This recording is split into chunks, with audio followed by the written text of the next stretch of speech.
Si vous avez regardé la précédente vidéo, vous savez qu'en utilisant WebClipper d'Obsidian, j'ai créé ma propre application qu'on appellera en anglais de Read It Later, donc une application du type Instapaper qui permet de sauvegarder des pages web.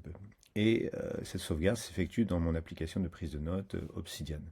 Alors, depuis la dernière fois, j'ai apporté quelques modifications, à la fois à cette page que je vous avais présentée comme une espèce de page d'accueil réunissant toutes les informations, c'est-à-dire en gros des statistiques, mais aussi euh, la liste, ou ici un tableau plus précisément, de tous les articles qui n'ont pas encore été lus, ou de ceux qui ont été lus, ou encore de ceux qui portent tel tag, hein. Par exemple, ici j'ai quelques tags, puisque je n'en suis qu'au début.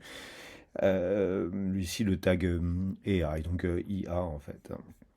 Et puis, j'ai apporté aussi d'autres modifications. Là, par exemple, si on prend ce premier article, en fait, je crois que je l'ai dit la précédente fois, mais j'en suis pas sûr.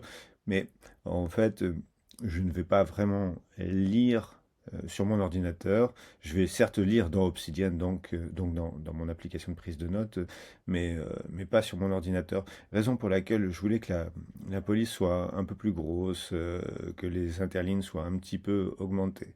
Alors évidemment, on peut faire ça dans les réglages, c'est-à-dire que si on va dans Apparence, on peut changer la police, on peut changer la taille de la police, etc. Mais on change toute la police. Alors, il y a d'autres possibilités, hein, c'est-à-dire qu'en fait, on peut écrire son propre CSS pour Obsidian. C'est ce que j'ai fait hein, dans VS Code. Alors j'ai fait quelque chose de extrêmement simple, hein. C'est-à-dire qu'en fait j'ai changé la police, je l'ai augmenté, et puis en gros j'ai tout augmenté en fait, hein.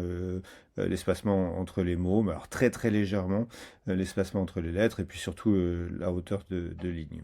Alors ça c'est du CSS, c'est un fichier qui s'appelle lecture.css, et comment on demande à Obsidian de l'utiliser spécifiquement pour cette note. Eh bien, il y a deux choses à faire en fait, hein. Il faut aller donc dans les réglages, et si vous activez les CSS snippets, vous pouvez donc créer votre fichier CSS, l'activer, donc il est là, hein, lecture.css, et ensuite ce qu'il vous reste à faire tout simplement dans Obsidian, dans les propriétés, donc dans les données, les métadonnées YAML, juste ajouter la propriété CSS, CSS Classes, et vous indiquer justement ce fichier-là donc, qui a été activé également ici. Donc il faut en gros, une fois qu'on l'a écrit dans VS Code, une fois qu'on l'a mis dans son dossier Obsidian, il faut l'activer deux fois.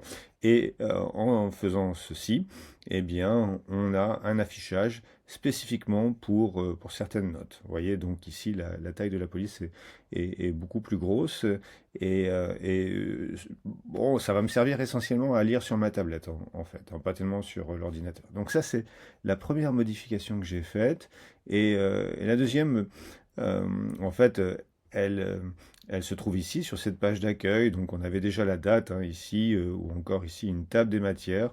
On avait des statistiques, il y en a un peu plus que la fois précédente, hein. Par exemple, il y a tous les tags.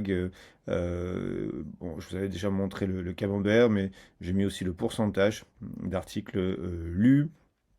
Et puis, je pense que la dernière fois que je vous ai montré ça, c'était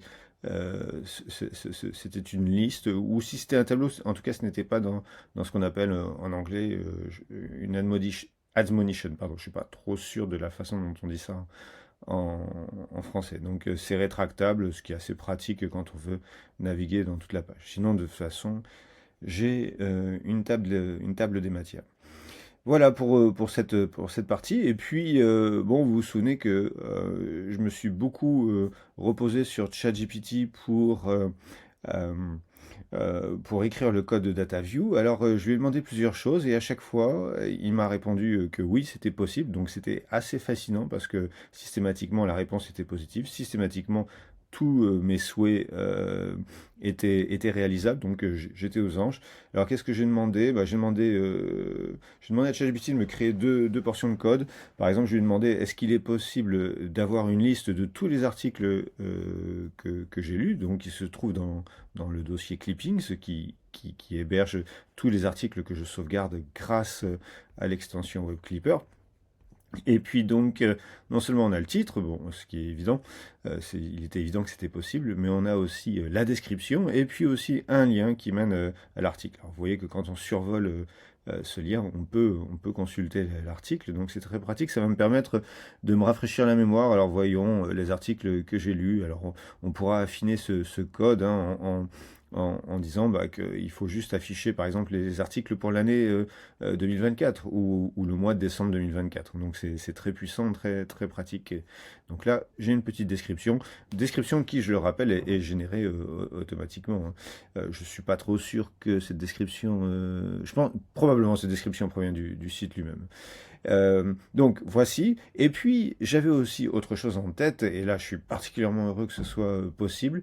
C'est-à-dire qu'en étant un grand utilisateur de Readwise, je me disais, est-ce qu'il serait possible pour DataView d'aller me chercher dans mes articles, je ne sais pas si j'en ai un sous les yeux ici, dans les articles, ah ben voilà, les passages qui sont surlignés.